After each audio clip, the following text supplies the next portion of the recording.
што барем малку ќе се внесе во песната што се пее.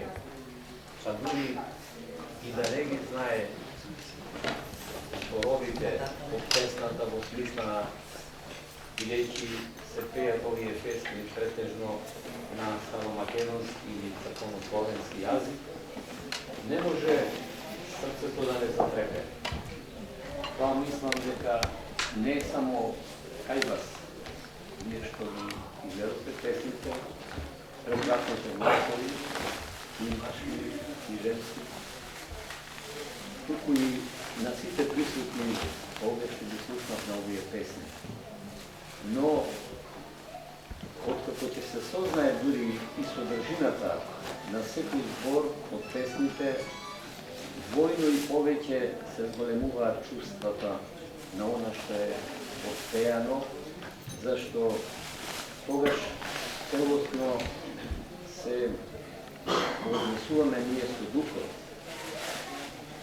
Во врска со она се пее имено. Знаеме дека светиот пророк Исаија имал видение. Неговото видение било го видел Бога на престолот и како ангелите му пеат песни. Што значи Господ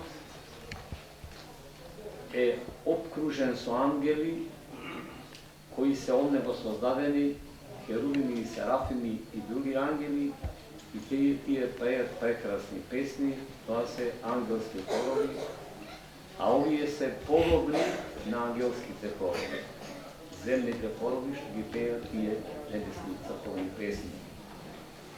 И посебно одделни песни од божествената литургија толку не трогнуваат што на некој начин со духот, со душата, со срцето не пренесуваат горе на небесата.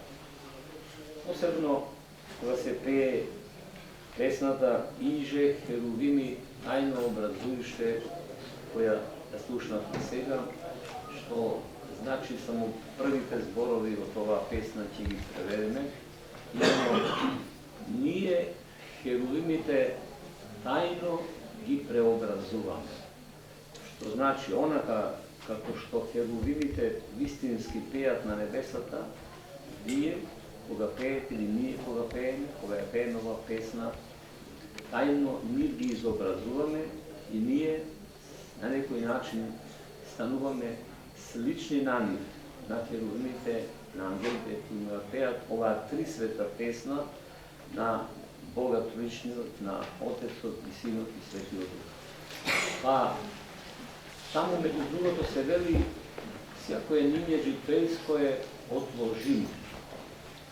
Тоа значи секаква грижа земна, материјална и она што нас не влече кон земното, кон материјалното, да го одложиме, да го оставиме сега, бидејќи е многу поважно небесното, она кое го пееме и она кое го чувствуваме длабоко и така натаму.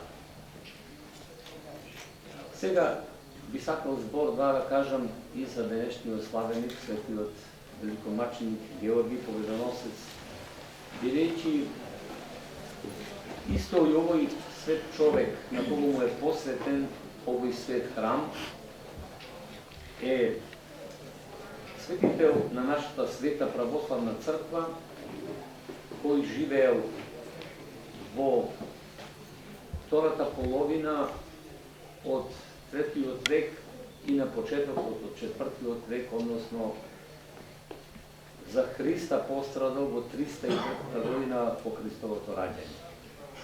Имено роден бил од благочестиви родители во Кападокија, денешна Турција, таму каде што сигурно сте виделе преку медиумите, особено телевизијата, кога има некои емисии, каде што има тие високи големи карти, прекрасни пештерски цркви, а и други цркви. Кападокија е областа каде што дава, каде што има многу свет народ, и дава многу светители.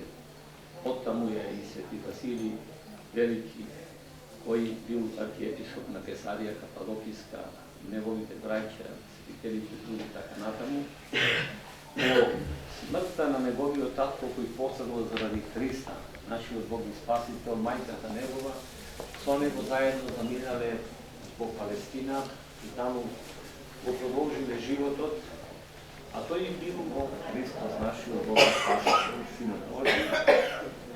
Потоа измачува, најпосле некој тркало големо посланено и на него бил врзан тој, така што кога го вртеле тркалото, големи шпици, каде што имало шајки и шајките го ранувале телото негово, така што го направиле една огромна рана, целиот бил крвав, но не се откажал од Христа и бргом Христос му го залекувал раните негови, но царот не се откажал од понатамошните мачења негови, потоа наредил да биде закопан 3 дена и 3 ноќи во земјата, каде што само главата му била над земја, но и тоа не помогнало и најпосле царот наредил со меч да биде посечен.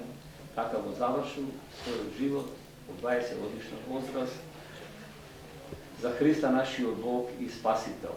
Гледајќи ги неговите страдања, како тоа го поднесува со силна, со голема вера, оние што го гледале, поверувале. И тоа не само оние што биле на некој начин може би подучени во верата или подалеку од царот и така натаму, туку и самата царица Александра, жената на царот, на Диоклецијан, и таа поверувала и таа рекла дека е христијанка. И таа е исто убиена истиот ден кога е убиен свети Ѓорѓи, и тоа пред да биде погубена, таа ја испуштила душата своја за Христа нашиот Бог и Спасител.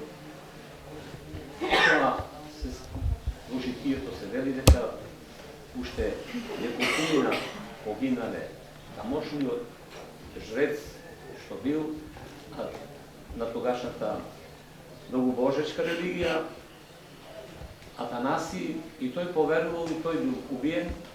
Потоа биле убиени уште и Гликерие, Валерие, некој Донат и Терина. Така го завршил својот живот светиот маченик Георги Победоносец. И браќа и сестри, навистина да се жртвува животот во одминати години не е толку посебно нешто, но да се жртвува животот во раната младост, во росата на своето постоење и живење, од 20-та година. Тоа значи да се има силна вера, и тоа премногу силна вера, дека има задробен живот. Има живот кој настапува по смртта на луѓето, односно тој постои, но конечно кога ние ќе го напуштиме овој свет, тогаш сознаваме дека навистина постои со голема гаранција тој живот, но тогаш е дека сето тоа доцна за оние што го напуштаат овој свет, овој живот, бидејќи човекот кога ќе умре се одвојува душата од телото. Кога ќе се одвои душата од телото, човекот повеќе не е човек, туку е поделен на душа и тело. Телото кое е создадено од земјата се враќа во земјата, душата која е дадена од Бога оди кон Бога, и понатаму тоа ќе биде се до второто Христово доаѓање, кога Христос ќе дојде повторно на земјата да им суди на живите и мртвите, тогаш сите ќе воскреснат, мртвите и душите повторно ќе се вратат во нивните тела, исто онака како што Христос воскреснал на Великден, 3 дена потоа бил во гробот. Гаранцијата ние Христовото воскресение дека и ние ќе воскреснеме. Тоа е проверено и дури od samih sveti apostol Toma, koji ne bio prisutven koga se javio Hristos na apostolite, i zato i se narekува neverni od Toma, koji sakao preku svi nešta da go potvrdi Hristovo to vaskrsenije, a imeno to bilo da nema nikakvog somneš, ne samo da se vidi со очите своји Христос, туку да се слушне и со ушите и да се допре и со рацете, затоа Христос, бидејќи Тома така рекол, ако не го видам мојот Бог и Спасител, не го слушнам и не ги ставам прстот во раните од клинците и раката во ребрата негови, нема да поверува.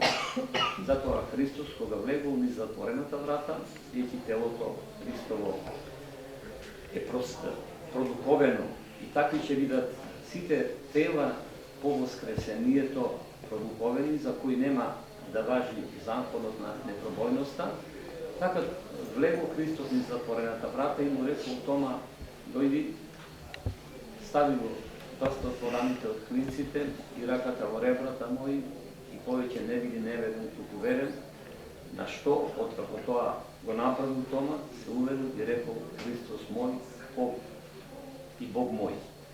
Значи имаме сега материјални докази за Христовото воскресение и така натаму. Ајте, кога станува збор за мачениците, како што е свети великомаченик Георги Победоносец, треба, браќи и сестри, ние, ако ништо друго, барем малку од она што тие го имале во својата душа, во своето срце, како силна вера за постојањето на Бога, за постојањето на загробниот, вечниот живот, од Царството Небесно и така натаму, и да ги прославуваме некако што некои тоа го прават со премногу јадење и пиење, со телесни уживања и наслади, па со јадењата и пењата доаѓаат и прејадувањата и опивањата. Тоа веќе не личи на прослава, туку личи на срам на христијаните, барем нас. Тоа може за неверниците да биде прифатено, но за христијаните никако. Па така и ние, ако сакаме правилно да ги прославуваме свителите и мачениците, барем малку од животот нивни, ние да примениме во нашиот живот. Ако тие цел живот постеле, ние барем оние пости што ни се дадени од црквата да ги испостиме, кои не се толку големи и страшни, ако тие биле подготвени животот да го дадат секој време, ние барем да се трудиме, да чувствуваме дека ако дојде потреба за животот да го дадеме, дека и ние сме подготвени да го дадеме животот, или барем ако ништо друго, да имаме силна вера и да ги следиме во нивниот живот, во нивните постапки, во нивното однесување, за да покажеме дека сме вистински христијани, не само со зборови, дека сме христијани вистински и по животот и по делата. Амин. Христос воскресе.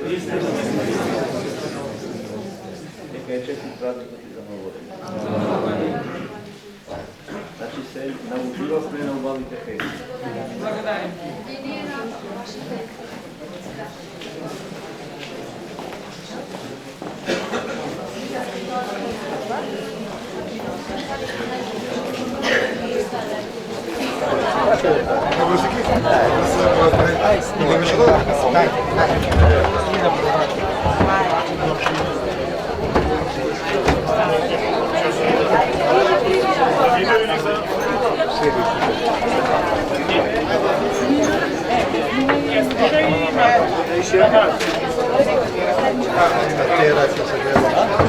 Presenta la ropa, chavos, la mano.